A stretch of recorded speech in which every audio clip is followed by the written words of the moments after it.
তো সহজভাবে মজা করে যদি কিছু কথা মানুষের মাথায় ঢুকিয়ে দেওয়া যায়, এসে যখন বাড়ি ফিরবে তখন কিছু একটা নিয়ে ফিরবে। স্ট্যান্ড আপ কমেডি একটি এমন শিল্প যেখানে বিনোদন তৈরির পাশাপাশি বিভিন্ন সামাজিক ও রাজনৈতিক বিষয়গুলিকেও প্রকাশ করা হয়, সেগুলোকে হাস্যরসের মাধ্যমেই তুলে ধরা হয়। সেরকমই চেষ্টা করে যাচ্ছেন comedian Shantanu Bhattacharya. Stand up কমেডিতে তো একটা বহু পুরনো একটা আমাদের ফর্ম, এবং আমি এটা শুরু করার সবচেয়ে বড় কারণ হচ্ছে আমি প্রায় 10 বছর আগে লাস্ট এই স্ট্যান্ড আপ কমেডিটা পারফর্ম করি, তারপরে কোথাও ডিটাচ হয়ে যাই। বাট এই সময় দাঁড়িয়ে আমার সবচেয়ে বেশি মনে হচ্ছে যে কমেডি নিয়ে কথা বলাটাই বোধহয় বেশি দরকার, কারণ হচ্ছে মানুষ এত ব্যস্ততার মাঝে খুব কঠিন কথা বললে ভুলে যায়। তো সহজভাবে মজা করে যদি কিছু কথা মানুষের মাথায় ঢুকিয়ে দেওয়া যায়, সেটা মনে হয় একমাত্র স্ট্যান্ড আপ কমেডি পারে। সেই জন্যই আবার স্ট্যান্ড আপ কমেডিটা করতে চাওয়া। পারিপার্শ্বিক পরিস্থিতি, পারিপার্শ্বিক চাপ, নিজের কাজের চাপ, তো সেই জন্যই এই আধ ঘন্টার একটা বা 1 ঘন্টার একটা অনুষ্ঠান করার চেষ্টা, যেখানে মানুষকে নিপাট আনন্দ বিনোদন দেওয়া। মানুষ হাসবে, খিলখিলিয়ে হাসবে, কিন্তু কোথাও হেসে যখন বাড়ি ফিরবে তখন কিছু একটা নিয়ে ফিরবে। নিজের পেশার পাশাপাশি ওপেন মাইক স্ট্যান্ড আর কমেডি শো তার কাছে যেন প্রাণ। নানা প্ল্যাটফর্মে তার কন্টেন্ট মানুষের কাছে তুলে ধরার চেষ্টা করছেন। সেরকম একটি অনুষ্ঠানের আয়োজন করা হয় ক্যাফে আড্ডা ঘরে। যাচ্ছিস জাস্ট প্ল্যানেটে, ওখানে ওই ডকের থেকে কোনো মাল আনবি না। কেন না, ওরা চায়নার মাল, আমরা চায়নাকে বয়কট করেছি। আমি জেঠুকে ডেকেছি, এসছে আমি জেঠু যে পেটিএমটা দিয়ে পয়সা দাও ওটাই চায় না, ওই জামাগুলো চায় না, ওটা ওখানেই বিক্রি হয়, তুমি ভুল জিনিস বয়কট করছো।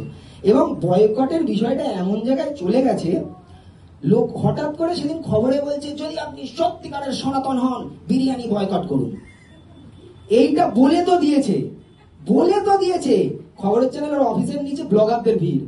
বলতে পারো বিরিয়ানি যদি বয়কট করে দিয়েছে আমরা দেখাবো কি, ঝরে ঝরে ঘি পড়ছে, ঝরে ঝরে ঘি। অত ঘি ভাই হয় না তৈরি পশ্চিমবঙ্গে, যত ঘি ঝরে ঝরে পড়ে বিরিয়ানির ওপর। শুধু বলছে ঝরে ঝরে, এটা কি মানে ঘি না গম কল ঘোরাচ্ছে, শুধু ঝরে ঝরে করছে। কি করে সম্ভব আমি মাঝে মাঝে বুঝতে পারি না। বিশ্বের অনেক জায়গায়, বিশেষ করে ভারতে শিল্প হিসেবে স্ট্যান্ড আপ কমেডির ইতিহাস বেশ লম্বা। এর আগে থিয়েটার, কবিতা, চলচ্চিত্রের মতন বিনোদনের মাধ্যমেই কমেডি তুলে ধরা হতো। ব্যঙ্গের আকারে হাস্যরস প্রথমে কিন্তু মুঘল সাম্রাজ্যের সময় প্রতিষ্ঠা হয়েছিল। সেখানে বীরবল তার বুদ্ধিমত্তা ব্যবহার করতেন। ব্রিটিশ আমলে ব্যঙ্গকে কাজে লাগানো হতো পত্রিকা এবং সংবাদপত্রে।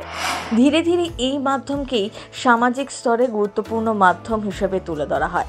যে সরকার পক্ষ তারা ঠিক করতে পারছে না যে কাকে যুদ্ধে পাঠাবে, মানে কাদেরকে মুখ করলে যুদ্ধটা তারা আরো দীর্ঘায়িত করতে পারবে, জিততে পারবে।